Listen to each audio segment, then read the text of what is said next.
Hello friends, welcome back to our channel. இன்னைக்கு நம்ம சேனலில் ஒரு சூப்பரான டேஸ்டியான குயிக்கான லஞ்ச் பாக்ஸ் ரெசிபி வாங்கி பாத் தான் செய்ய போகிறோம். இந்த ரெசிபிக்கு நமக்கு எந்த சைட் டிஷ்ஷும் தேவையில்லை, அப்பளம் மட்டும் இருந்தால் போதும். வாங்க எப்படி செய்கிறதுன்னு பார்த்துடலாம். வாங்கி பாத் செய்கிறதுக்கு ஃபஸ்ட்டு அதுக்கான ஒரு மசாலா பவுடர் ரெடி பண்ணிக்கலாம். ஒரு பேனில் 1 டேபிள் ஸ்பூன் கடலைப்பருப்பு, 1 டேபிள் ஸ்பூன் உளுந்து, 2 டேபிள் ஸ்பூன் தனியாவை சேர்த்து ட்ரை ரோஸ்ட் பண்ணி எடுத்துக்க போகிறோம். இது கூடவே ஒரு 1/4 டீஸ்பூன் மிளகு, 1/2 டீஸ்பூன் சீரகம், ஒரு 2 துண்டு பட்டை, ஒரு 3 கிராம்பு சேர்த்து அதையும் லைட்டாக சூடேற அளவுக்கு வறுத்து எடுத்துக்கலாம். இது எல்லாமே நல்லா வறுபட்டு கொஞ்சம் லைட்டாக செவந்து வாசனை வர ஆரம்பிக்கும். அது வரைக்கும் வறுத்து எடுத்துக்கணும். காரத்துக்கேற்ப மிளகாய் வத்தல் சேர்த்துக்கோங்க. மிளகாய் வத்தல் வந்து ஒரு 7 மிளகாய் வத்தல் சேர்த்துருக்கு. உங்களுக்கு காரம் ஜாஸ்தியாக வேணா நீங்கள் கூட கொஞ்சம் சேர்த்து எடுத்துக்கோங்க. இது எல்லாம் நல்லா இப்போ சூடேறிடுச்சு, தனியாக எடுத்துடலாம். அடுத்து இதில் நம்ம ஒரு கைப்பிடி தேங்காய் பூவை போட்டு அதையும் நம்ம லைட்டாக வறுத்து எடுத்துக்க போகிறோம். இதில் இருக்கிற ஈரப்பதம் போகிற அளவுக்கு நீங்கள் வறுத்து எடுத்துக்கோங்க. கொப்பரை தேங்காய் இருந்ததுனாலும் நீங்கள் யூஸ் பண்ணிக்கலாம். எல்லாமே வறுபட்டு நல்லா ஆறிடுச்சு. மிக்ஸி ஜாரில் போட்டு நம்ம எல்லாத்தையுமே நல்லா ஒரு ஃபைன் பவுடராக நம்ம அரைச்சி எடுத்துகிட்டு வந்துடுவோம்.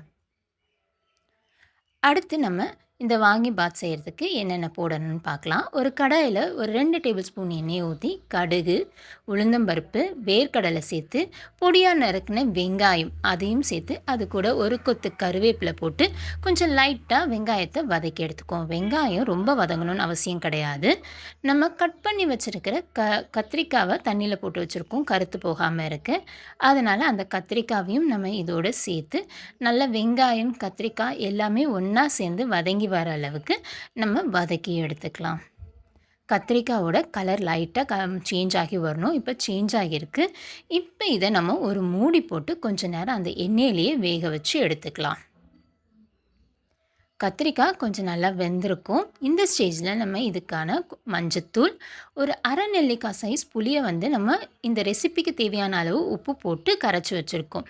அதையும் இந்த கத்திரிக்காயோட சேர்த்து அந்த கத்திரிக்காவை வந்து அந்த புளி தண்ணியிலேயே வேக வச்சு எடுத்துக்குவோம். ஒரு மூடி போட்டு வேக வச்சு எடுத்துக்கலாம். இப்போ பார்த்தீங்க அப்படின்னா, நல்லா அந்த தண்ணியெல்லாம் வத்திடுச்சு. இந்த ஸ்டேஜில் நம்ம பொடியை அரைச்சி வச்சுருக்கோம் இல்லையா, அந்த பவுடர், அதிலேருந்து நமக்கு எவ்வளோ தேவையோ அவ்வளோ நம்ம எடுத்துக்கலாம். மீதி பவுடரை வந்து நீங்கள் ஒரு பாட்டிலில் ஸ்டோர் பண்ணி வச்சுக்கோங்க. எப்போ தேவையோ நீங்கள் அப்போ எடுத்து யூஸ் பண்ணிக்கலாம். பொரியல் செய்யும்போது கூட நீங்கள் எடுத்து யூஸ் பண்ணிக்கலாம். இப்போ இதில் ஒரு 3 டேபிள் ஸ்பூன் போட்டிருக்கேன். ஒரு 2 பேர் சாப்பிட்ற அளவுக்கு ரைஸ்க்கு.